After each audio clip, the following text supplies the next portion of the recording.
Welcome everybody to it's the last meeting of the year. Christmas bearing down on us.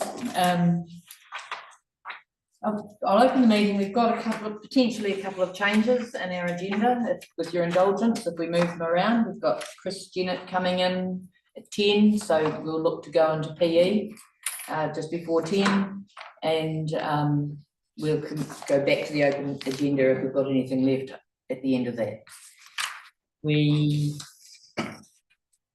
So just health and safety, and do we need to move that, or just with your indulgence? Cheers, discretion. Thank you. Health and safety, the leave via the marked exits and assemble outside. I think we're all aware of that. Do we have any apologies? Conflict of interest? No. We're live streaming, and we don't have any announced urgent business to my knowledge. Alrighty, if we just work through the minutes for accuracy. Oh yes, sorry, there was one other thing I'd spoken to.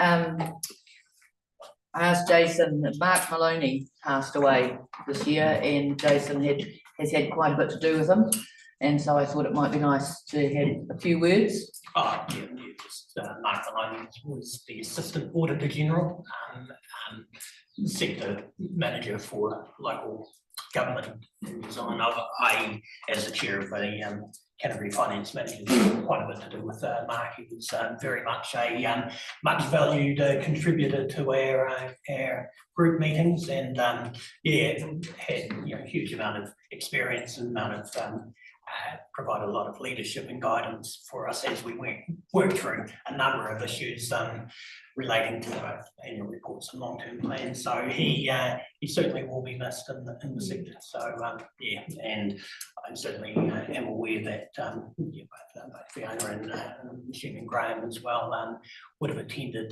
the OAG meetings or the webinars that he led, and yeah, so it is a sad loss for the sector. No, just on that same topic, if I may, through you, Chair, I had a lot also to do with him being on 5 councils, some of them reasonably sizable, and some of them had some reasonably interesting issues that needed sector policy developed, and that's something at OAG level, and certainly, yeah, I was probably talking with Mark at least every month or two on various things. So yeah, at Tasman, I can say that we had some interesting issues there. He helped us navigate through with the and various other things that are sort of not the usual, and we actually formally wrote to the OAG to pass on to the family the huge respect that we had for his very pragmatic approach. Clearly unexpected. He wasn't well, but the family had actually gone on a holiday to Queensland there, so it wasn't, certainly, although the end answer was probably expected with his health, but clearly it was unexpected at that time.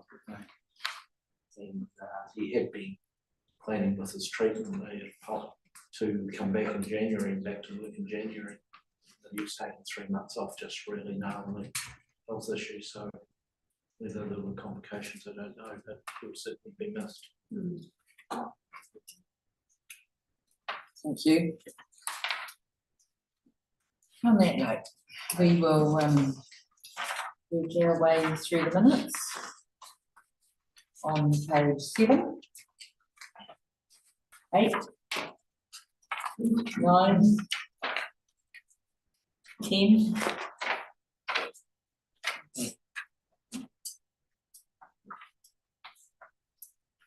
Happy with those as a correct and accurate record? I'll move. Thank you, Second Gary. All in favour? Right. Any matters arising that aren't dealt with elsewhere? Page 7, 8, 9, 10.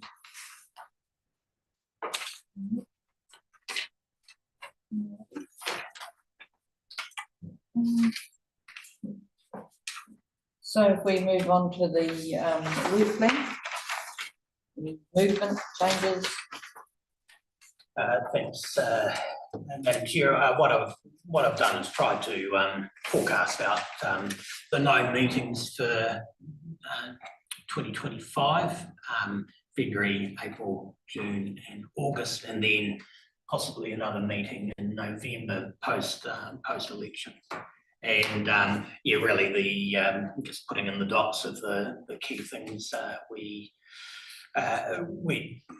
likely to cover each of those for each of those meetings. So, but yeah, this is quite a fluid plan, so we can change it, you know, as we get a bit further. Just a question, if I may, thinking about the work stream, and I know it's not complete. I'm thinking about the fly ride and in this sort of work plan, given, I mean, we're in that, it's, you know, the fly ride was upheld, you know, and we're waiting in that appeal period, but I'm just wondering whether we need to have it somewhere here to look at where to next with the fly ride. If, yeah, so just as an oversight through this committee maybe, and it should, I just wondered whether it should be identified here as a work stream now that we've got through the environment, or no, let me rephrase that, the Environment Court has made a decision and we're just through the appeal stage. So I don't know, I'm open for guidance, but I just wondered whether it could be here or should be here. Right. Just thought on that is other councils do have a major project stream. So, and it's not, the role of the Audit and Risk Committee is really to be the canary in the coal mine, not to be doing the hard lifting in this, because that'll be under one of your other work streams, committees, but to be looking at the risks and regular meeting. If there's really big stuff, there can be a subcommittee that is looking on a more regular basis just at the key projects. And certainly seeing that in other places where there's really large capex happening. Yes. Or at-risk projects where they're monitored more regularly than yeah, we have 6 meetings a year, some councils only have 4. And you know, I'm certainly aware, and there's normally a subgroup of audit and risk people going on to that, and it's got to be careful though that you're not reinventing the wheel that's done elsewhere. It's really looking at project risks, budgetary risks, and those types of things. Yeah, thank you, Graham, for that. That's probably what I was thinking about, and I just wondered whether it should, or could have a specific. I mean, it does have, we've got the pools, scrutiny over capital projects, but I just wondered whether it needed almost a line entry of its own. I think I'm not sure. Yeah, I think especially major projects as a category, because we do have a couple of major projects on the go. One is the implementation of the new ERP system, which has a whole range of other risks associated with it, which could fit into that major project category as well. At other councils, Madam Chair, that's the sort of thing that goes in there. Yeah. It's anything that's got a reputation. The other thing I was wondering is we've got terms of reference here, some headings. What might be quite good is just underneath each of those headings that you've got there, Jace, is to put a cross-reference back to the actual terms of reference paragraph, so that it's easy for us to be able to be comfortable that we are covering everything that we should be covering. Yes. And just with cross-referencing, so it's very minor tweak. Yeah, thank you for that. That's great. Thanks for the discussion, Madam Chair. I think that's certainly something to look at going forward, and it would be highly valuable. Excellent. All right, the audit report. What do you want to do? Yes. Through that. Yeah, this is just a standard update of their report to governance action points, and the list is getting smaller, but not at the rate that I had hoped. And there is a few red components there where we've made some changes. The line 11 and 12 are in train because we had relating to fraud risk management and reporting on bribery and corruption. I've got an updated fraud policy, fraud and corruption policy to discuss, but we did have last week before Curtis did a fraud risk management workshop with selected number of staff members, which is sitting in Yes, I saw that. explain that a bit further. And then the risk management process, number 13. Again, it's sitting in the risk management update in PE. We've got two of that. And a few of the other items just there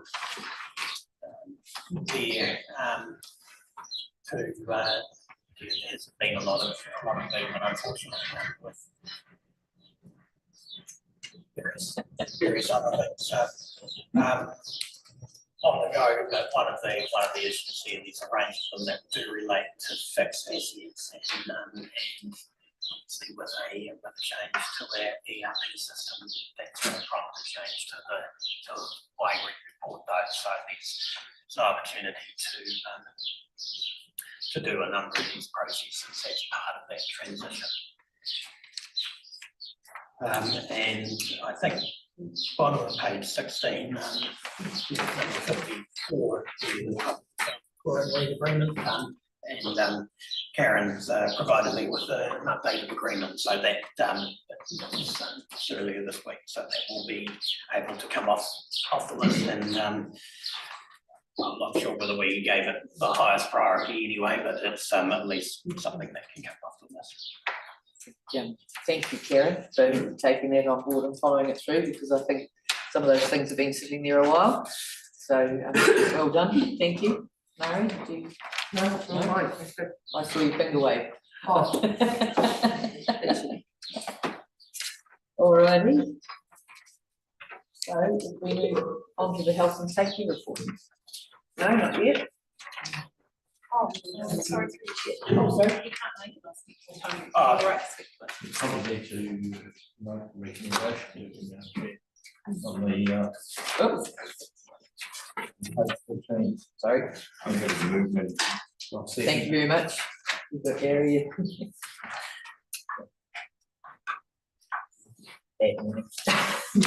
Thank you. So, you ready to take us through the health and safety report? Oh, I can do. I was unaware that John wasn't going to be here, but I'll flag my way through it. I'll take the report into. Yes. And I don't know whether there's anything I can specifically add, but if there are anything you wish to highlight, I can try. And if I can't, I can pass it on to John to provide some further information. Yes. Through Chair, Jason, if you could ask John, just in regards to page 19, I'm just looking at 45 years and 107 incidents that have already been reported for this year. He notes that for 2023, these similar numbers could be because of operational activity, reporting improvements or underlying risk factors. I'm just wondering whether he can determine or give us a bit more of a reason as to why we're dealing with the numbers that we're dealing with thus far. Right. Right. This is reporting. We do encourage people to report, even if you believe it's trivial. And I think that message is coming through because we want to know, even if it's a near miss or yeah. So you see a gradual increase, which is preferable to not hearing anything, even if it is a trivial matter or something that ultimately won't. Nothing we can do. These an incident which is completely out of our control that we can't make improvements to our systems to do, but at least we do know about them. So every incident is reported to the Health and Safety Committee, but also to the ELT, and we do go through them every meeting in some detail. but we do, yeah, that is it. We simply encourage people to report anything that they feel needs to be reported. So I don't think the number is so much of a problem in itself. It's just the reasonings behind it is I suppose a good result. It's just reporting improvements, basically. Well, that's what we try and do, but example of one this morning, one of the field workers working in high wind got a fragment of dust in their eye, and so you know, it's nothing we can actually do about that. If it was chopping trees or something like that, yeah, of course you wear goggles, but yeah, so these are the sort of things that it's been reported to us, and we're try and if there is something we know we can improve as a result, we'll recommend it. I was just going to say thanks, Jason. In terms of Vanessa's question, that the issue is probably we can't do anything about the current year, but from an audit and risk viewpoint, the thing will be to use 2024 as a baseline and then closely monitor what happens next year, given that we're now in that same new parameter of logging everything, and make sure that it still doesn't keep plugging. That to me is the onus goes on to how we report and manage this next year. So I think the benchmark has changed. Yeah, I mean, I totally support what Gary, I was just going to say exactly the same. You know, I think and I think some of that reporting is evidenced through the ops committee. You know, just yesterday even we heard, and I guess it's that come to, you know, the injury to the forearm, you know, but actually the information that came through, and that's probably more significant than the minor issues, but they're still being reported, you know. So and if this happens, what are we going to do to mitigate it? And I think those messages are coming through that clear through particularly the ops committee. So yeah, it seems to be a trend in all organisations, isn't it? So, and we're expecting exactly the same. Absolutely, and I think our current health and safety man has made it quite clear that he's looking on that culture, isn't it, to really embed it, and perhaps it's sorting out if we see a trend down in significant harm, or it's not transitioning up, but it's good to have a record of these. Were you going to say something? I was going to say yeah, it's getting the near miss, the situations where someone sort of says, oh, that could have gone wrong. Yes.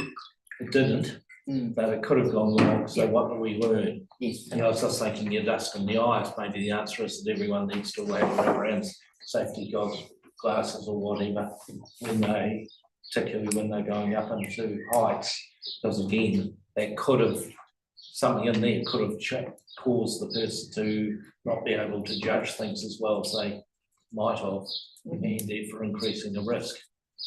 So, you know, you can't stop the wind, but you can sort of have people thinking ahead what could go wrong. You know, it's, I guess, the ACC ad, stop and think. Yes. What would happen if? And I think I know years ago when they sort of came onto council, and one of the things that was reported under the health and safety was a drawing pin on the floor. And I remember sitting there going, seriously, we brought that to council back in the day before I was so well educated.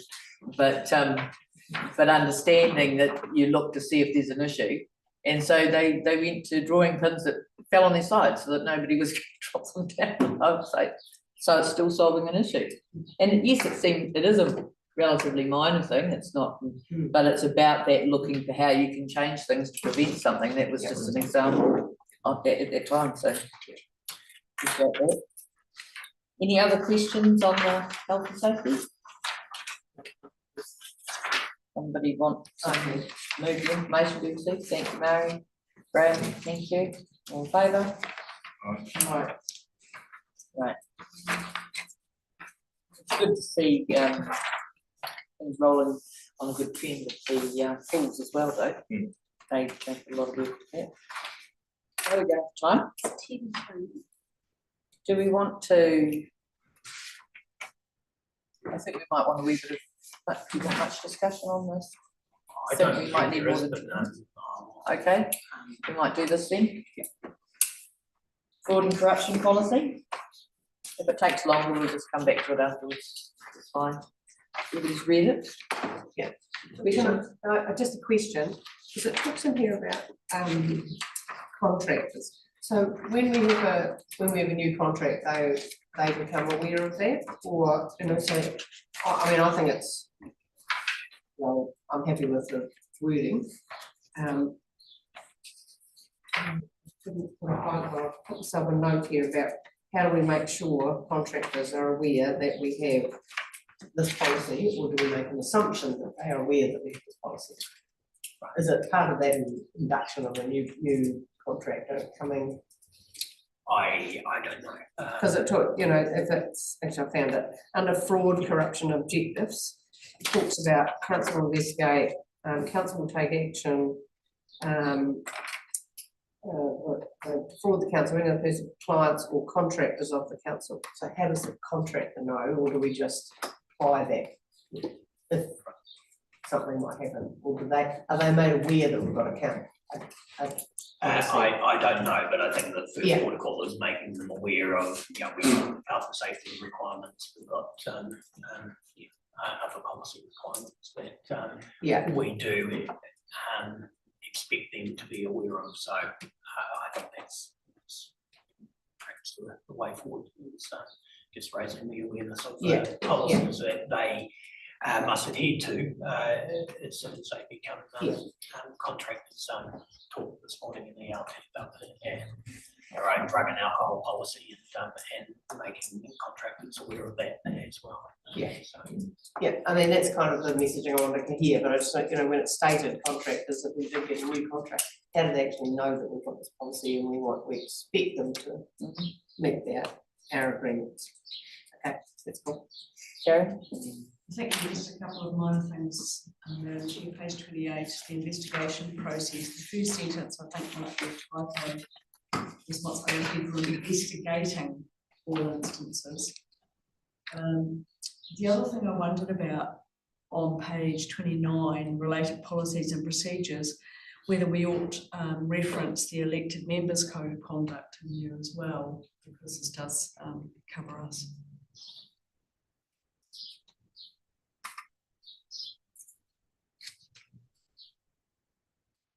Everybody happy with it? Yeah. Graham? Yeah, I think it's very, very good. It is boilerplate, but these sort of things, you have to be somewhat boilerplate in a way to make sure you've covered everything. Going back to the point that our mayor raised, do we have something like an induction video or something like that, which we run through stating, look, we've got zero tolerance for fraud, this is health and safety, this is our drug and alcohol policy, this is that, where it could all be put together in a 15 or 20-minute video that they need to acknowledge as a contractor that they have looked and understood. And sitting down just like a PowerPoint presentation that's recorded effectively with a few slides on the key points. Just as a thought. certainly not, well, I don't believe it's the case of contractors for staff, we go through quite a thorough induction process. Yes, whether there's a cut down one for contractors. Yes, I think, sorry, I don't want to cut in, but if that's what sort of struck me here, when we talk about specifically contractors, how do we know that the contractors know that this is our benchmark, you know? So yeah, that's a pretty good idea. So it's a two-pronged approach, Yeah. it's internally within the council and then with the contractors, and I guess- Stuff that's appropriate to a contractor environment. And a short PowerPoint or something might be recorded PowerPoint. so something for the Maybe management team to consider and address. But I can see feasibility of it, because that way you've got a standard presentation going out, you know, everyone's had the same. Thank you. Excellent. Okay, the major changes that I was proposing was that, it's a wee bit late, but there was an update or a new Protected Disclosures Act enacted in 2022. The previous one was 2020, and that's what our previous policy referred to. So it's just updated with this legislation and the relevant clauses on confidentiality to be sort of just ingrained into our forward policy around people reporting suspected fraud or corruption. The safety process, I think I read something, so maybe it was when that came in about the whistleblower protection and that type of thing, and that's all covered in this. Covered in that, Yeah. that updated act in 2022. Yeah. Fantastic. Any other questions? Karen? I was going to move the officer recommendation. Thank you very much. Questions and just add the minor changes as noted. Murray, all in favour? Right. Thank you. Right. That brings us to the end of our open agenda. Okay. Yeah, nothing. Told you there wasn't much in there. You did. Now, given having looked at the reasons for these items being in PE, everybody happy with those? So moved. Happy to see Seconded. Thank you. All in favour? Right. Thank you.